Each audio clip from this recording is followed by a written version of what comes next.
بسم اللہ الرحمن الرحیم۔ لعنت اللہ علی الکاذبین۔ آج جنوری کی 20 تاریخ ہے اور آج کی اہم ترین جو ڈیولپمنٹس ہیں وہ ہم آپ کے سامنے رکھنے جا رہے ہیں۔ کل 19 تاریخ کو قومی سلامتی کمیٹی کا اجلاس ہوا جس میں پاکستان اور ایران کی موجودہ صورتحال پر غور کیا گیا، اور اس کے ساتھ ساتھ یہ اعلامیہ سامنے آیا کہ 8 فروری کو پاکستان میں عام انتخابات ہر صورت ہوں گے۔ اس کے ساتھ ساتھ الیکشن کمیشن نے بھی اپنا ایک اعلامیہ جاری کیا جس کے مطابق انہوں نے پاکستان کے صحافیوں کو الیکشن کمیشن کے دفاتر میں داخلے پر پابندی لگا دی۔ اب نہ جانے وہ ایسا کیا کرنے جا رہے ہیں کہ الیکشن کمیشن کے آفیسز میں کیوں پابندی لگائی گئی ہے صحافیوں کے داخلے پر۔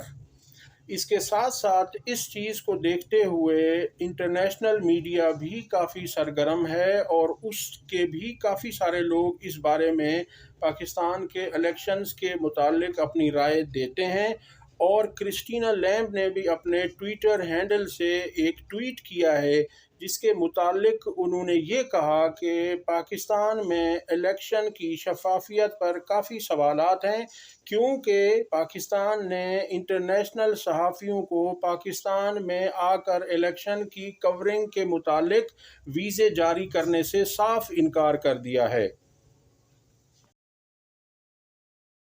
آج کی دوسری خبر ہے بورے والا میں کنونشن۔ بورے والا میں کل پاکستان تحریک انصاف کے امیدوار خالد نثار ڈوگر نے کنونشن منعقد کیا جس کو ناکام کرنے کے لیے وہاں کی مقامی پولیس پہنچی، مگر عوام کے ارادے کو دیکھتے ہوئے اور عوام کا جم غفیر وہاں پر تھا، اس لیے پولیس کو ناکامی ہوئی اور خالد نثار ڈوگر اپنا کنونشن کرنے میں کامیاب ہوئے۔ تو ہم یہ کہیں گے کہ یہ عوام کا حق ہے، اسے آئین یہ حق دیتا ہے کہ وہ پاکستان کے قانون کی حدود میں رہتے ہوئے، آئین کی پاسداری کرتے ہوئے پرامن اپنا جلسہ جلوس کر سکتے ہیں، اور جس کا حق عوام نے بخوبی استعمال کیا۔ دوسری خبر یہ ہے کہ نون لیگ کے امیدواروں اور لوٹوں کو اپنی انتخابی مہم چلانے کے لیے کافی دشواری پیش آ رہی ہے۔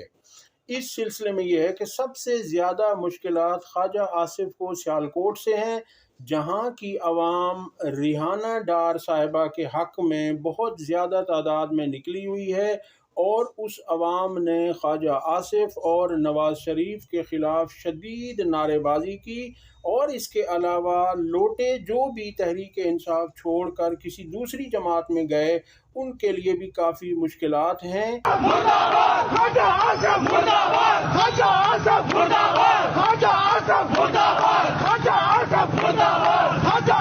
نور عالم خان نے اپنی انتخابی مہم شروع کی تو ان کی انتخابی مہم میں لوگوں نے عمران خان زندہ باد کے نعرے لگا دیے اور ان کو وہاں سے اپنی کیمپین چھوڑ کر جانا پڑا۔ خبر یہ ہے کہ یاسمین راشد صاحبہ کی کل عدالت میں پیشی تھی اور انہوں نے صحافیوں سے گفتگو کرنے کی کوشش کی، مگر انہیں ایسا کرنے سے منع کیا گیا، جس کے بعد وہ احتجاجاً بیٹھ گئیں زمین پر اور انہوں نے کہا کہ میں بات کر کے جاؤں گی، اور انہوں نے صحافیوں سے غیر رسمی بات چیت کرتے ہوئے کہا کہ مجھے اور ہماری پوری جماعت کو الیکشن لڑنے کی اجازت نہیں ہے، ہمارے الیکشن آفیسز پر قبضہ کیا جا رہا ہے، انہیں بند کیا جا رہا ہے، اور میں حیران ہوں کہ میں کینسر سروائیور ہوں، میری عمر 73 سال ہے اور مجھ سے بھی خوف زدہ ہیں نواز شریف صاحب، اور ہمیں آزادی دی جائے، عدالتوں سے ہماری ریکویسٹ ہے کہ ہمیں الیکشن لڑنے کی آزادی دی جائے۔ کل بلاول بھٹو زرداری نے اپنے 2 مختلف انٹرویو میں اس بات کا اقرار کیا کہ بلاول بھٹو خود اور نواز شریف نکما اور کرپٹ ہے، اور اس نے کہا کہ میں بھی نااہل ہوں اور جھوٹا ہوں اور نواز شریف بھی ایسے ہی ہیں۔ انہوں نے یہ کہا بات کرتے ہوئے صحافی سے کہ پاناما پیپر پاکستان سے نہیں آیا بلکہ یہ باہر سے آیا تھا۔ اس کے علاوہ اب ہم آپ کو دوسری بات یہ بتائیں کہ کل عمران خان صاحب نے جیل میں صحافیوں سے گفتگو کرتے ہوئے اپنی 2 غلطیوں کا اعتراف کیا۔ انہوں نے یہ کہا کہ RTS کو بٹھا کر ہماری سیٹیں چھینی گئیں اور ہماری تعداد کم کر دی گئی اور ہمیں لولی لنگڑی حکومت دی گئی تاکہ ہم اپنی مرضی کے قوانین نہ بنا سکیں۔ اور انہوں نے یہ کہا کہ میری یہ غلطی تھی کہ مجھے یہ حکومت نہیں لینی چاہیے تھی، مجھے اپوزیشن میں بیٹھنا چاہیے تھا۔ اور دوسری غلطی انہوں نے اپنی مانی کہ جنرل باجوہ کی مدت ملازمت میں توسیع ان کی دوسری بڑی غلطی تھی۔ یہ بھی انسان کا بڑا ظرف ہے کہ جو اپنی غلطی کو تسلیم کرے۔ اس کے ساتھ ساتھ عمران خان صاحب نے اعظم خان کو گواہی کے بعد اسے تھپکی دیتے ہوئے کہا کہ تم نے جھوٹ نہیں بولا، جو سچ تھا وہ تم نے بتایا۔ اس سے پہلے عمران خان نے جج صاحب سے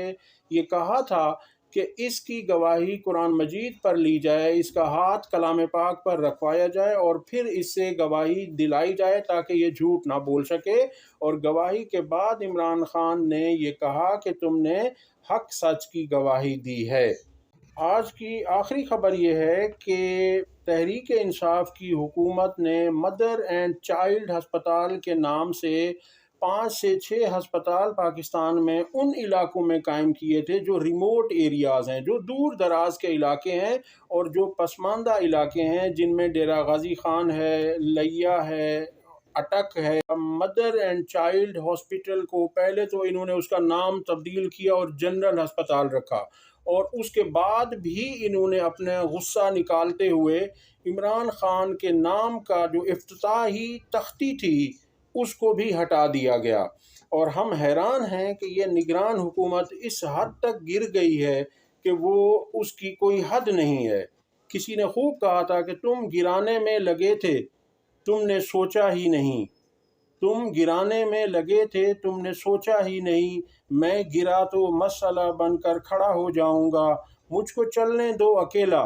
ہے ابھی میرا سفر، رستہ روکا گیا تو قافلہ ہو جاؤں گا۔ آج کے لیے اتنا ہی۔ آپ سے ریکویسٹ ہے کہ اگر آپ کو ویڈیو پسند آئی ہو، سچی ویڈیوز ہوں، آپ کو حق سچ لگے تو ہماری ویڈیو کو لائک کریں، شیئر کریں۔